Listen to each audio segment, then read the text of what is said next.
সম্প্রতি 5 আগস্ট আমাদের প্রধান উপদেষ্টা একটি জুলাই ঘোষণাপত্র প্রকাশ করেন। রাজনৈতিক দলসমূহের ইচ্ছাকে প্রাধান্য দিতে গিয়ে জুলাই ঘোষণাপত্র পরিণত হয়েছে একটি অসম্পূর্ণ ও আপোষকামী দলিলে।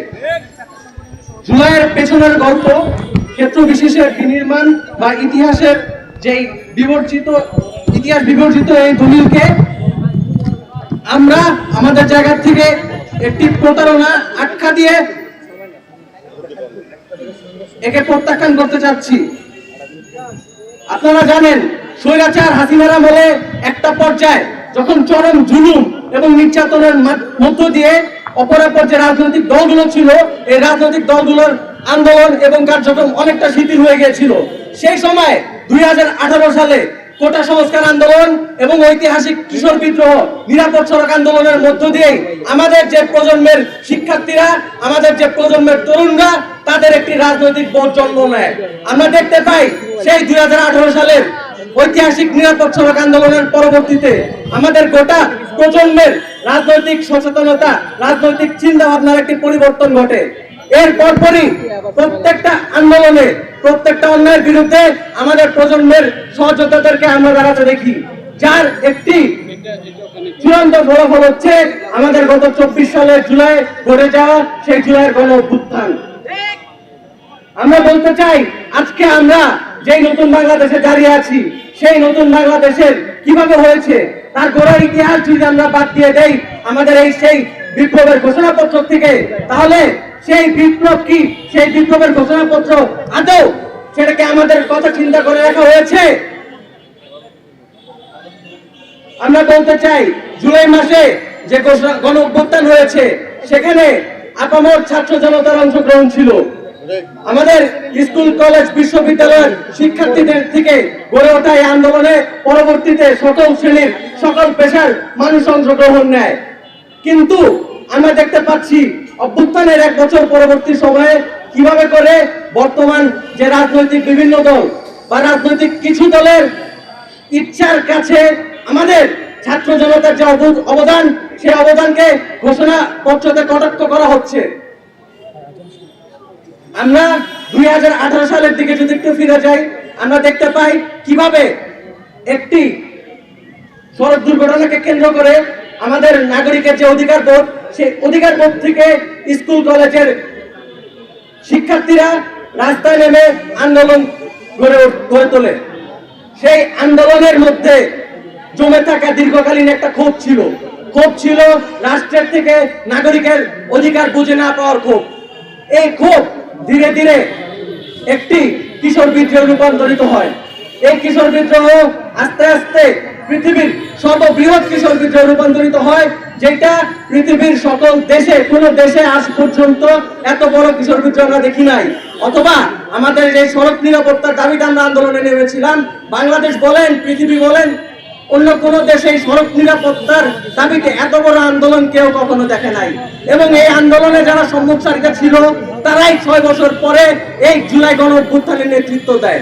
এই ইতিহাসকে ভুলে গিয়ে আমাদের ঘোষণাপত্রতে এই ইতিহাস বাদ দিয়ে আমরা যে ঘোষণাপত্র দেখতে পাচ্ছি, তা আমাদের প্রজন্মের সাথে এক প্রকারের বেঈমানি করা। একই সাথে আমরা বলতে চাই, তার পরবর্তীতে আমরা দেখতে পাই 2013 সালে আরেকটি নৃশংস বর্বর ঘটনা, সেটা ছিল শাপলা চত্বরের গণহত্যা। এই কোন ঘটনাকে আমাদের ঘোষণাপত্রে কিন্তু উল্লেখ করা হয় নাই। আমাদের নিরাপদ সড়ক আন্দোলনের সময় যদি আমরা দেখি, নিরাপদ সড়ক আন্দোলনের সময় যখন একটা আন্দোলন একটা গণ অভ্যুত্থানে রূপান্তর নেওয়ার পরিস্থিতি তৈরি হচ্ছিল, সেই সময় আমাদের দেশের এই পরিবহনের মাফিয়া সিন্ডিকেটের সন্ত্রাসীরা পুলিশ এবং লীগের সাথে মিলে আমাদের উপর হামলা এবং জিম্মি করে আমাদের এই আন্দোলনকে দমিয়ে দেয়। এই আন্দোলনকে দমিয়ে দেওয়ার যে উদাহরণ, এই পরিবহন সিন্ডিকেটের তখনই প্রথম ছিল না। এই ফ্যাসিস্ট আমলে 2013-14 সালের সময় আমরা দেখতে পেয়েছিলাম যে রাজনৈতিক দলগুলো বৃহৎ আন্দোলন গড়ে তুলেছিল সরকার পতনের। সেই আন্দোলনকেও সেই সময় এই পরিবহন সিন্ডিকেটের মাফিয়া সন্ত্রাসীরাই আন্দোলনকে থামিয়ে দিয়েছিল। কিন্তু আমাদের গত 1 বছরে আমাদের প্রধান উপদেষ্টা বলেন, আর উপদেষ্টা পরিষদের একজন উপদেষ্টা বলেন আজও পর্যন্ত 1 বছরে এই পরিবহন সিন্ডিকেটের সন্ত্রাসীদের বিরুদ্ধে আমরা কোনো যথাযথ পদক্ষেপ দেখি নাই।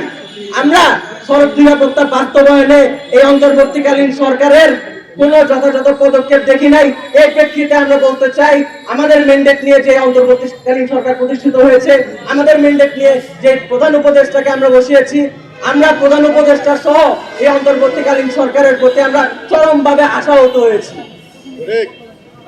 এ পর্যায়ে আমরা নিরাপদ সড়ক আন্দোলন মিসআ 2018 সালের নিরাপদ সড়ক আন্দোলনের সমন্বিত প্ল্যাটফর্ম থেকে 2টা দাবি আপনাদের সামনে পেশ করতে যাচ্ছি।